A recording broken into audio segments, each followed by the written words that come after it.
Pai, em nome de Jesus, traz, Senhor Deus, a cada um de nós a alegria da Tua presença, do Teu cuidado.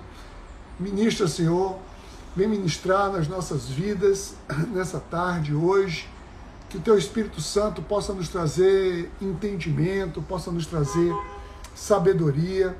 Sim, Pai, nós queremos não apenas nos apropriar das histórias, mas queremos nos apropriar, Senhor Deus, desses princípios, desses valores, queremos praticar esses valores tão essenciais que Tu eternizaste para cada um de nós nas Escrituras Sagradas. Ministra, Senhor, vai em cada lar, em cada família que aqui se reúne, Tu possa estar, Senhor Deus, trazendo a cada um a alegria do Teu cuidado. Em nome de Jesus, amém. Amém. Muito bom, gente. Então vamos lá. Vamos seguir hoje aqui, nós vamos seguir com a história de José. Temos algumas histórias, né, de José, temos visto algumas situações na vida de José. José é um manancial para as nossas vidas, de tanta coisa muito boa, né? A gente viu, começou lá no capítulo 37, só dando uma recapitulada aqui na história de José, a gente viu lá no capítulo 37, que é a história dos filhos de Jacó, e aí fala a história de José, que José era um querido, um preferido ali do seu pai, e os seus irmãos tinham muito ciúme dele, né? Por esse motivo tinham ciúme, na verdade tiveram não apenas ciúme, mas o texto diz, lá no capítulo 37, que eles chegaram até ódio de José. Certo dia, José teve um sonho e reúne os seus irmãos e diz: olha, eu tive um sonho, que era como se os feixes de trigo tivessem assim de pé, né? Eu fosse um feixe no centro e todos os outros se curvavam diante de mim. E os irmãos disseram: que é isso? Que história é essa? Você quer dizer que a gente vai se curvar diante de você? E José depois teve outro sonho, onde ele via lá que o sol, a lua e as estrelas se curvavam também diante dele, e aquilo trouxe uma indignação. E os seus irmãos então tramaram lá matar José, odiaram José, e certo dia eles estavam no campo, distante de casa, e os irmãos disseram: não, é agora que a gente vai pegar aqui, vamos matar. Mas aí um foi lá, né, Rubem pegou e disse: não vamos matar não, vamos só botar ele aqui no poço, coisa e tal.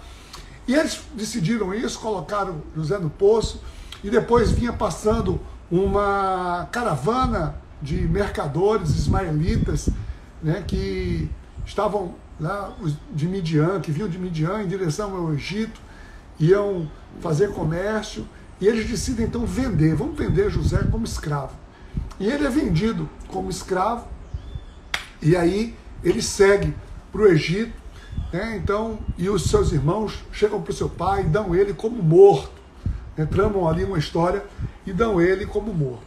A gente viu depois, lá pelo capítulo 39, que José chega ao Egito e é comprado por um grande oficial da corte de Faraó, o Potifar.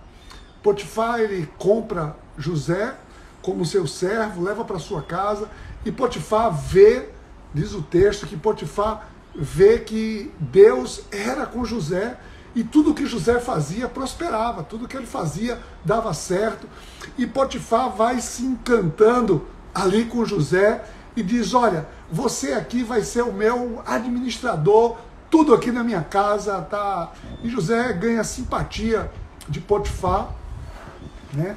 Mas aí acontece um acidente de percurso, que é o seguinte: a mulher de Potifar, ela se encanta com José e quer botar o pobre a perder, né? José, um menino ali, novo, bonito, ele chega na casa de Potifar, diz o texto, aos seus 17 anos, né? E 17 anos só, e a mulher de Potifar tenta o seduzir, e ele se mantém íntegro, fiel aos seus princípios. Ele recusa, ele diz: olha, de maneira nenhuma eu não posso trair o meu Senhor, muito menos pecar contra o meu Deus. Então José dá um chega ali, diz que absolutamente não tem a menor chance, e a mulher de Potifar insiste ali com José, e José, ele diz lá o texto que ele evitava chegar perto. Eis que um dia ele se deu mal porque chega lá na casa de Potifar e a mulher está sozinha e ela trama então ali, vai para cima dele com tudo e ele foge, ela fica com parte das suas roupas, ele foge e ela, indignada, ela monta uma cilada e fala para o seu marido, para todos os empregados ali, que José tentou seduzi-la e depois, quando ela gritou, ele fugiu.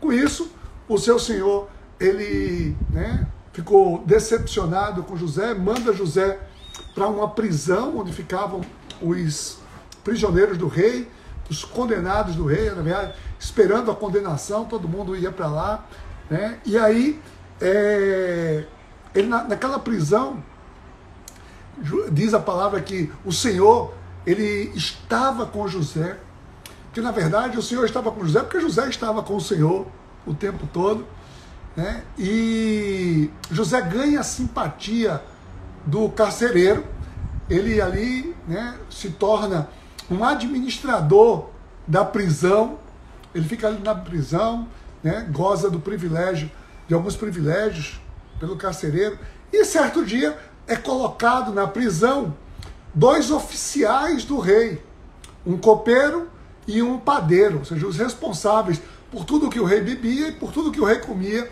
fizeram alguma coisa lá que o faraó não gostou e foram lançados na prisão. E ficaram aos cuidados de José. Certo dia, José viu lá que os caras estavam meio acabrunhados, estavam tristes, coisa e tal, chegaram junto deles, o que aconteceu? Eles disseram, não, porque teve um sonho aqui e, poxa, infelizmente não tem ninguém para interpretar o nosso sonho. E José pegou e disse, conta aí, porque quem interpreta sonho é Deus. Deus, porque eles esperavam, porque ali não tinha nenhum mago, não tinha nenhum feiticeiro, não tinha nenhum sábio da corte, essas pessoas que interpretavam sonhos, mas José disse, é Deus que interpreta. E eles contaram os seus sonhos, e José interpretou os seus sonhos e disse, a questão é o seguinte, virou para o copeiro, sem mais delongas, pegou e disse, você vai ser restituído daqui a 3 dias, você vai voltar para a corte, seu cargo vai ser restituído, você vai ser salvo. E aí o outro achou que, poxa, o sonho era favorável, disse, interpreta meu sonho também, aí contou o seu sonho, e José chegou para ele e disse, deu ruim para tu. Deu ruim porque o sonho é o seguinte, daqui a 3 dias também, você vai sair da prisão, mas cabeça vai rolar, você se deu mal, tá? Então você vai morrer. E aconteceu exatamente como José havia previsto. Depois, olha só que José virou pro copeiro e disse assim, olha, quando tudo der certo para você, lembra-se de mim, eu estou aqui preso injustamente, lembra-se de mim, fala para o faraó para ver se ele tem misericórdia de mim. Pronto, mas só que diz o texto que o copeiro, quando foi restituído, ele esqueceu completamente de José e segue a vida. Então, é aí que nós entramos agora no texto de hoje. E a história de hoje é justamente Gênesis 41, quero que você abra a sua Bíblia em Gênesis 41, e a grande história de hoje é José interpreta o sonho de Faraó, certo? Então vamos lá juntos? José e o sonho de Faraó em Gênesis 41. Tá bom? Vamos lá, Gênesis 41. Eu vou ler aqui então com vocês. Olha só. Ao final de 2 anos, o faraó teve um sonho que estava em pé junto ao Nilo. Olha só. Quando saíram do rio 7 vacas belas e gordas, que começaram a pastar entre os juncos. Depois saíram do rio mais 7 vacas feias e magras, que foram para junto das outras à beira do Nilo. Então, as vacas feias e magras comeram as 7 vacas belas e gordas. Nisso, o faraó acordou.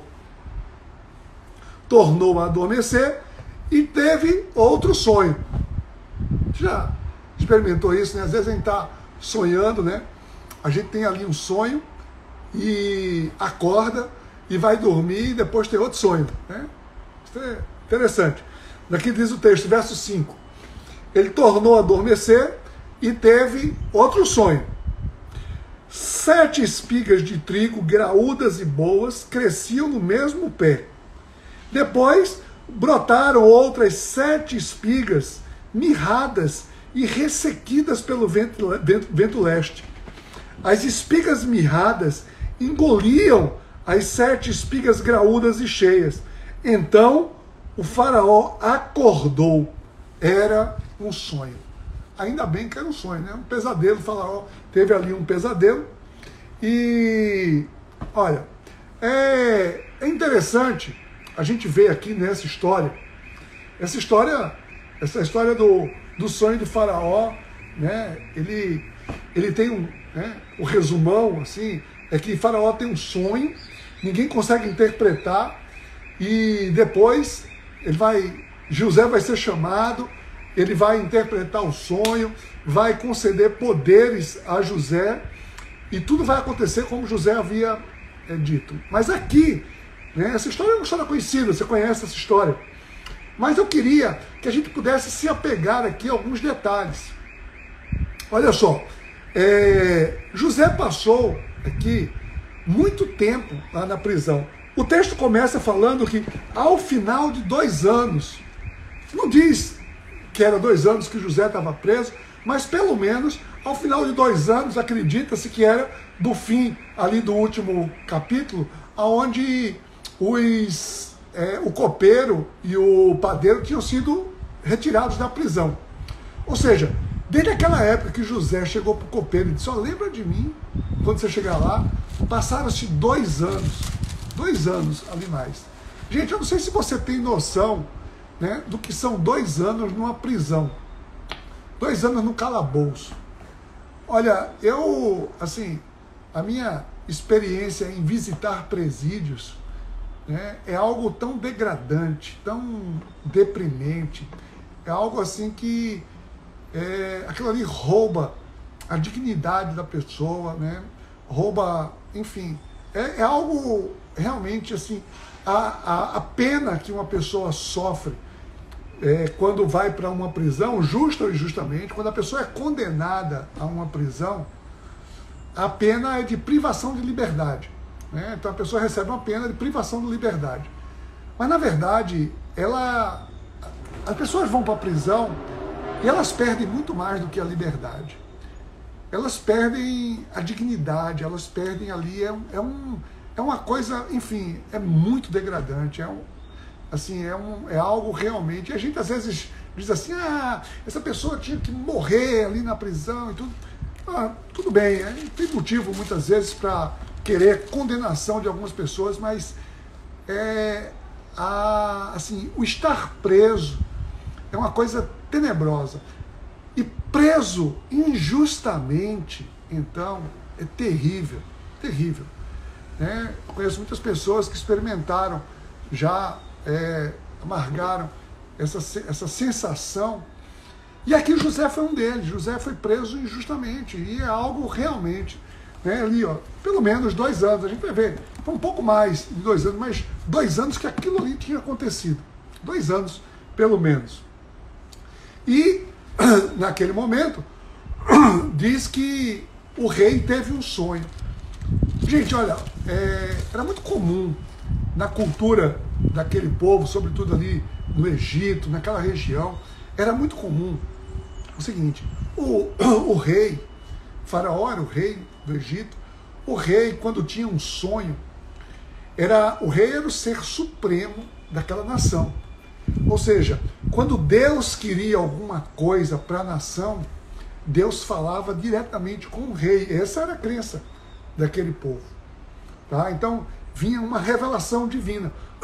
E as pessoas que conseguiam interpretar os sonhos dos reis eram as pessoas que tinham grande estima na corte, ganhavam um papel de excelência na corte. As pessoas viravam conselheiros do rei, né? Ou seja, eram altos executivos do reino pessoas que tinham a capacidade. Agora também, tinha o contrário. Aqueles que não eram capazes de interpretar ou interpretavam errado, não era qualquer um que chegava lá e fazia uma interpretaçãozinha barata, não. Porque se a pessoa interpretasse errado, a cabeça dele estava presa, ele morria. Então a gente vê isso lá na história lá da Babilônia, né? E, enfim, então era muito comum algumas pessoas se colocarem na posição de sábio, né? E ter essa questão de conselheiro. E ninguém ousava dar uma interpretação se aquela interpretação realmente não fosse ser cumprida. Era uma sentença de morte, era algo muito perigoso, né? Mas aí o rei conta o seu sonho e acontece o quê? Vê no verso 8. Pela manhã, perturbado, mandou chamar todos os magos e sábios do Egito e lhe contou os sonhos, mas ninguém foi capaz de interpretá-lo. Ninguém. Ou seja, ninguém quis botar a cabeça a prêmio ali. Ou seja, o rei estava perturbado. Olha, e se o rei estava perturbado, né, aquilo ali era tudo ou nada. Ou seja, era a glória ou a morte, para quem interpretasse aquele sonho. Ninguém. Aí vamos ver. Aqui, olha só, no verso 9, tem uma coisa muito interessante. Olha o que diz o verso 9. Então, o chefe dos copeiros disse ao faraó: hoje me lembro das minhas falhas. Ah, é tão humilde esse cara, vê? Me lembro das minhas falhas, das minhas faltas, dos meus erros. Tem uma outra versão que diz: lembro das minhas transgressões. Ou seja, e lembrando das suas transgressões, ele está dizendo assim: ah, senhor rei, né, faraó, quando eu pisei na bola lá atrás, e aí eu fui preso por aquilo. Olha só, e ele diz: certa vez o faraó ficou irado com os seus 2 servos e mandou prender-me junto com o chefe dos padeiros na casa do capitão da guarda. Certa noite, um de nós teve um sonho, né? Cada um de nós teve um sonho. E cada sonho tinha uma interpretação. Pois bem, havia lá conosco um jovem hebreu. Ele nem lembrava o nome, nada. Tinha lá um jovem hebreu, servo do capitão da guarda. Contamos a ele os nossos sonhos e ele os interpretou, dando a cada um de nós a interpretação própria de cada sonho. E tudo aconteceu conforme ele nos dissera. Eu fui restaurado à minha posição e o outro foi enforcado. Vê, o cara pegou ali, ele se lembrou, né, que tinha acontecido, assim, ó, ninguém aqui está conseguindo interpretar, mas ele disse: eu rei, eu estou lembrando aqui dos meus pecados, né? E ele podia admitir, o grande pecado dele foi a ingratidão que ele teve com José também, não, mas ele estava lembrando, e quando eu cometi aquelas minhas faltas, o rei pegou, me mandou para lá, e tinha um garotinho lá, um hebreu, né? Um hebreu, um escravo, alguém sem identidade. Tinha um hebreu lá, que nem o nome, um hebreu, e ele interpretou e aconteceu exatamente como ele tinha dito. Aqui, a gente poderia pensar: poxa, será que aqui agora esse copeiro, ele se arrependeu daquela ingratidão que ele cometeu com José? Não. Ele estava só querendo puxar o saco do faraó. Ele disse: ó, bom, não sou eu que vou interpretar. O cara lá, se ele acertar, tudo bem, o faraó vai ficar feliz, e eu ainda dei uma dica aqui, né? Ele viu assim: se não, a cabeça que vai rolar é dele lá, não tem nada a ver com isso, tá? Então, ele disse simplesmente: ó, eu vou agradar o faraó e vou dizer isso, e disse lá, tá bom? Então, vamos lá. Verso 14. O faraó mandou chamar José, que foi trazido depressa do calabouço. Uma ironia dizer que foi trazido depressa, né? Porque ele ficou lá, ó, amargou lá, ó, quanto tempo?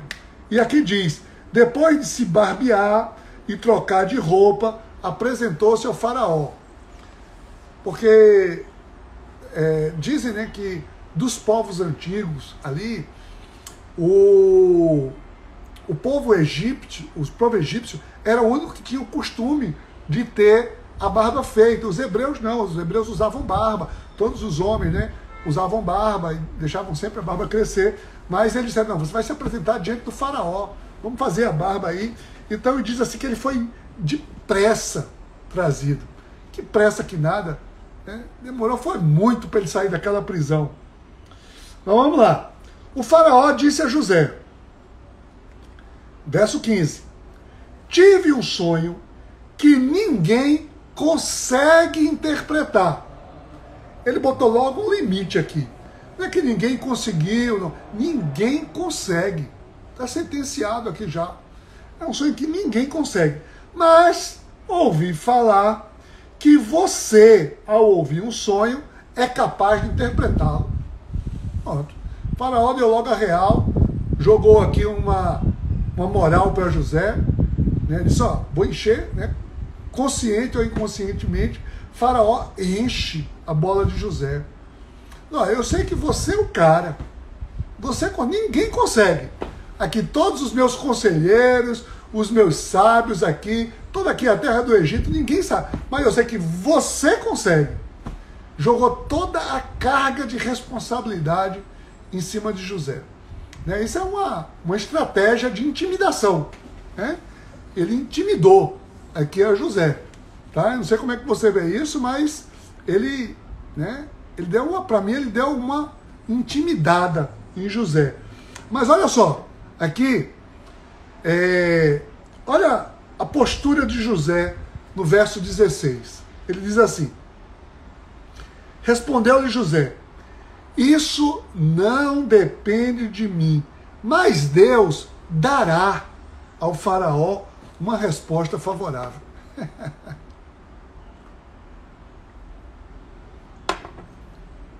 Eu acho massa aqui a postura de José. Lembra quando ele está lá no calabouço?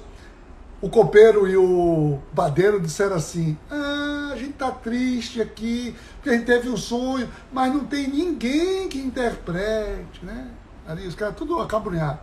E José disse, qual é isso, meu velho? Cabe a Deus interpretar. Conta aí, é Deus que vai interpretar. E aqui a mesma coisa. José poderia ter dito para o faraó, manda aí que eu me garanto, né? Era a chance dele, ali era uma grande chance disso aí, mas não. José disse, não. O faraó já chegou dizendo, enchendo a bola dele, dizendo que ele iria fazer, e ele diz, nada disso. Deus dará ao faraó uma resposta favorável. José tributou aqui toda a glória, né, a Deus, e não disse assim, se tem alguém que pode dar, não botou nenhuma condicional, não botou, porque ele poderia dizer, olha, se tem alguém que poderia fazer isso, é Deus. Ele poderia fazer isso, né? Na humildade, dizer, se é que tem alguém para fazer, não, ele diz assim, Deus dará. Essa é a confiança de José. José tinha uma confiança tão inabalável em Deus, que ele disse, olha, Deus dará a interpretação. É Deus que vai dar. Fica tranquilo. Né? E dará uma resposta favorável, ou seja, vai interpretar. Então, o faraó contou o sonho a José. E aí, aqui, do verso 17 até o verso 24, ele conta novamente, eu não vou ler de novo não, mas ele conta o mesmo sonho. Ele sai narrando, a vaca gorda, depois a vaca magra come a vaca gorda, espiga, né, bonita, 7 espigas, depois as espigas mirradas vão lá e comem as outras espigas, tá? Aí ele diz aqui no verso 24, contei isso aos magos, mas ninguém foi capaz de explicá-lo. Verso 25 agora. O faraó teve um único sonho, disse-lhe José, porque faraó deu conta de 2 sonhos, né? Foram 2 sonhos, das vacas e das espigas. Deus revelou ao faraó o que está para fazer.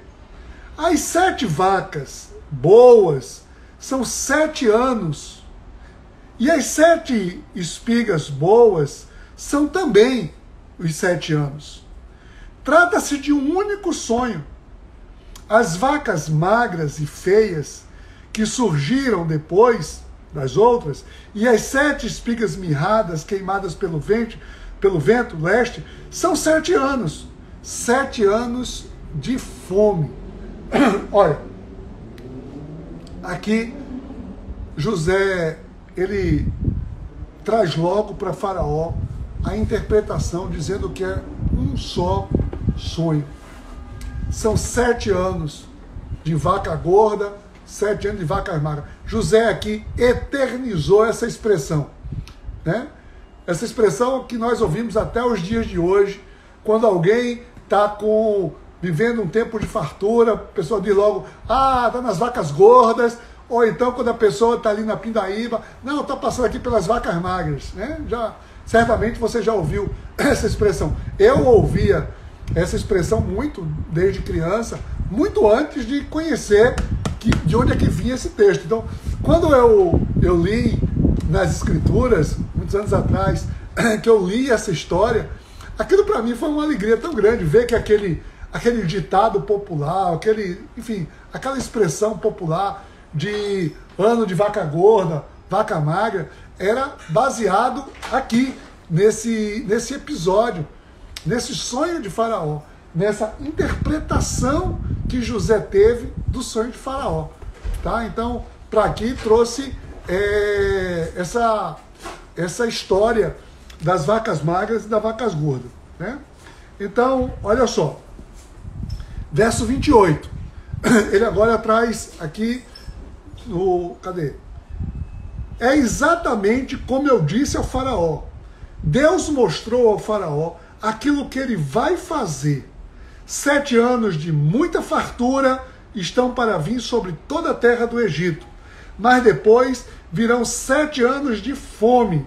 Então todo o tempo de fartura será esquecido, pois a fome arruinará a terra. A fome que virá depois será tão rigorosa que o tempo de fartura não será mais lembrado na terra. O sonho veio ao Faraó 2 vezes, porque a questão já foi decidida por Deus. Já foi decidida por Deus, que se apressa em realizá-lo. Então, José já bateu aqui a real e disse a Faraó exatamente, né, o que é que aquilo ali iria acontecer. Ele traz uma revelação a Deus. E é interessante que depois, ou seja, José contou o sonho, e aí o que acontecia? Para ver se era verdade ou não, ia ter que esperar 14 anos, né? Pelo menos 8 anos aí, ou seja, 7 anos de prosperidade e começar um ano de coisa ruim, né? E aí, naquele momento, foi que José, ele não apenas interpretou o sonho, mas ele humildemente, ele ali faz o serviço completo e presta uma consultoria. Isso mesmo, o nome é esse mesmo. Prestou uma consultoria a Faraó. José não trouxe soberba para si, não chamou nenhuma responsabilidade para si. Lembra que ele disse, olha, é Deus quem está te dizendo isso. Então, vai te acertar com Deus, Faraó. Te acerta com Deus. Mas vê só, José pega e dá uma dica. Muito ousado ele, mas ele deu uma dica para o Faraó. Aqui, vê só. Ele disse assim, verso 33, ele disse, procure agora, o Faraó, um homem criterioso e sábio, e coloque-o no comando da terra do Egito. José não chamou nada para ele, mandou que o Faraó fizesse isso. Faraó também deve estabelecer supervisores para recolher 1/5 da colheita do Egito durante os 7 anos de fartura. Eles deverão recolher o que puderem nos anos bons que virão e fazer estoque de trigo, que sob o controle do Faraó serão armazenados nas cidades. Esse estoque servirá de reserva para os 7 anos de fome que virão sobre o Egito, para que a terra não seja arrasada pela fome. Olha, aqui José presta ao faraó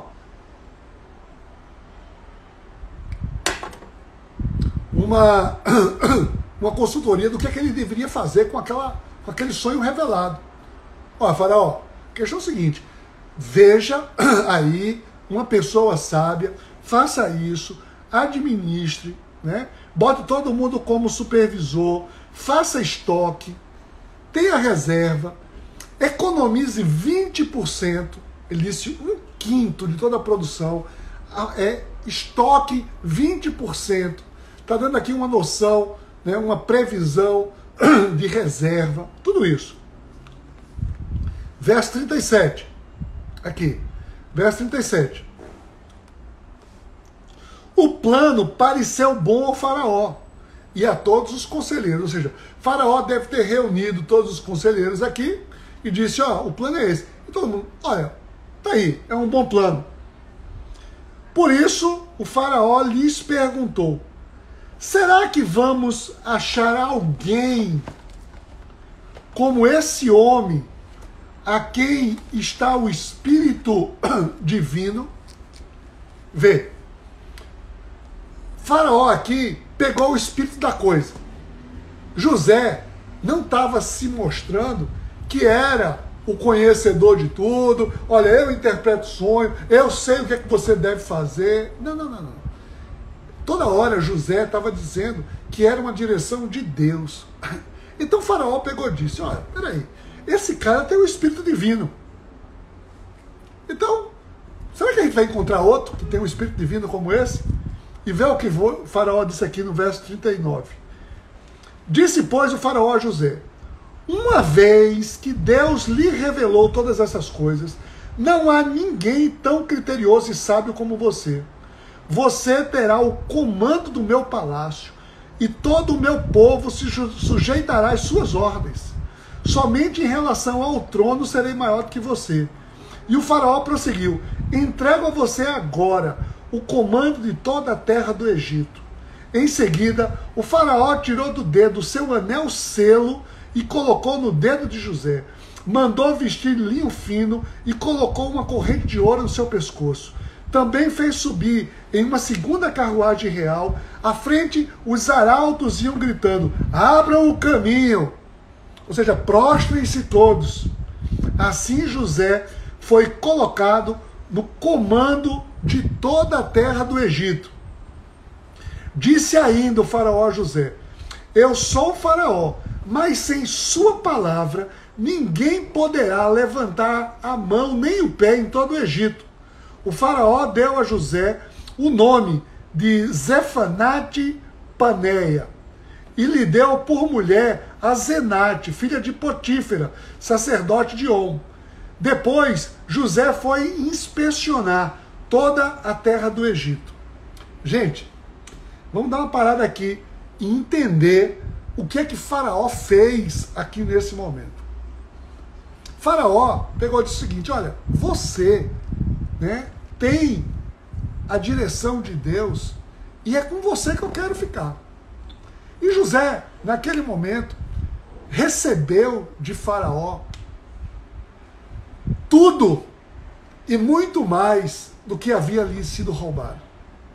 Naquele momento ali, né, a gente vê que o faraó, ele deu a José comando, ele deu a José o selo, o anel de selo real. Sabe o que é isso? É mesmo que dá a senha do banco. Imagina, o rei chegou assim, só você que tem a minha senha no banco. Toma a minha senha aqui, ó, a minha senha.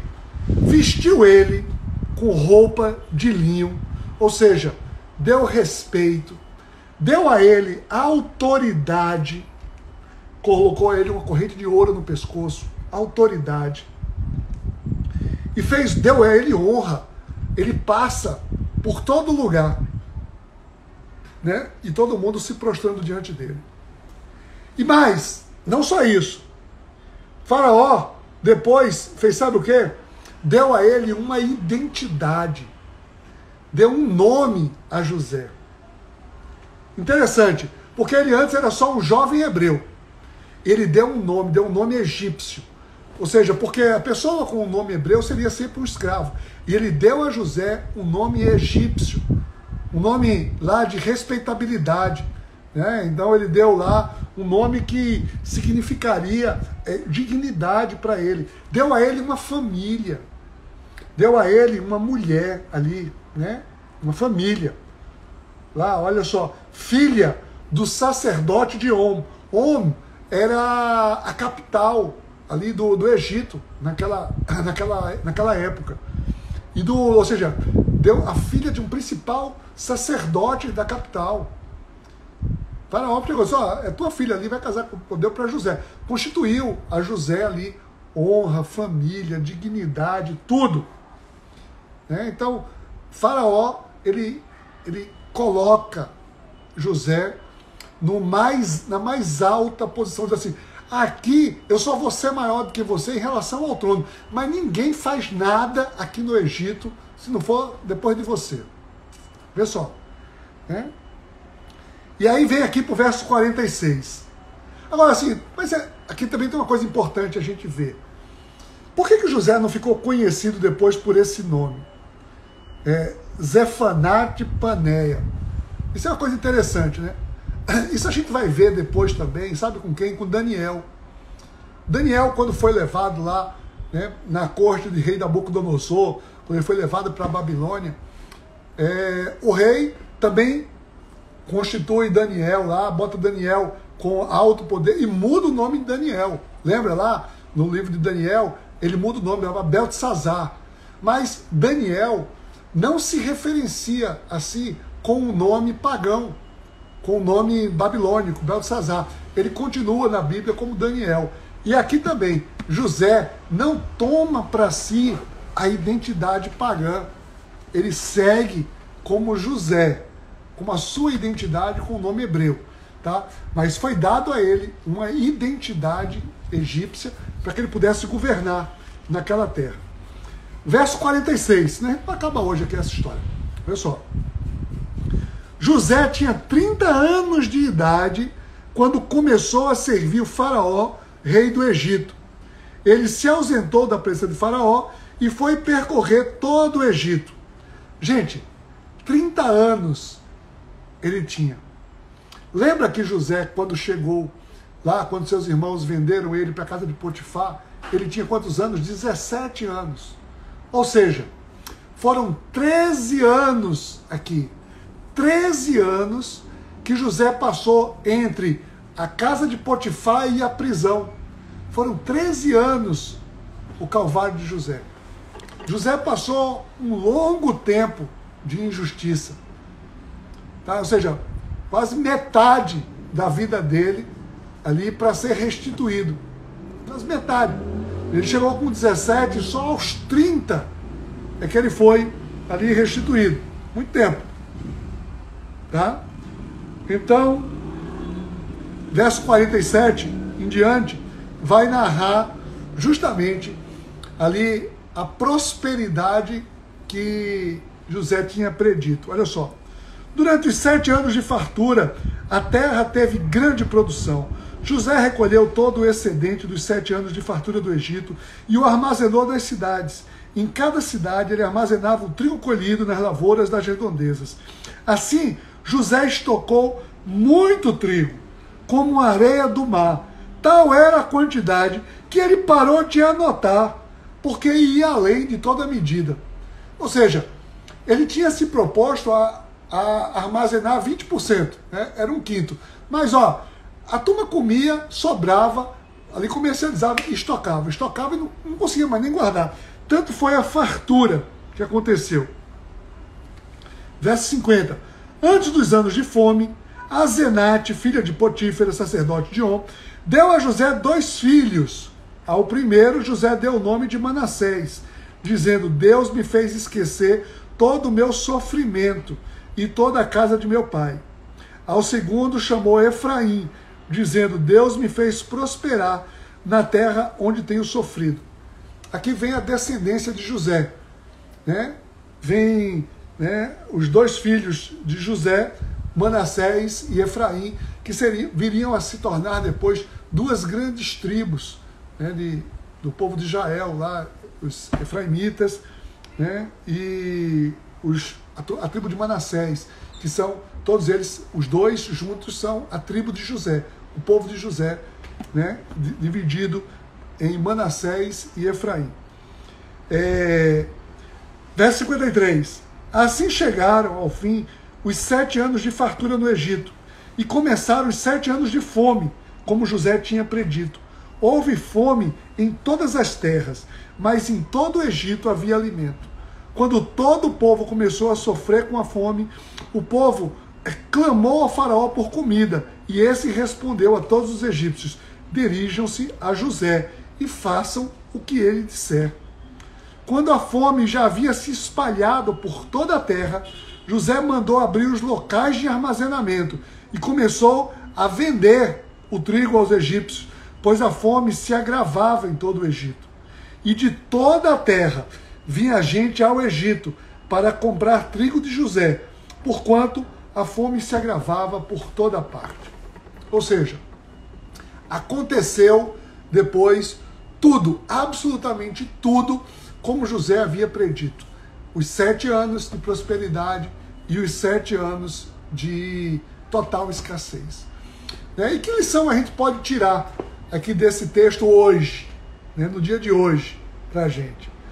Olha, a gente pode tirar algumas lições, mas aqui José, né, ele traz uma lição aqui que, ou seja, ele teve uma revelação do sonho, que teria um tempo de prosperidade, um tempo de escassez.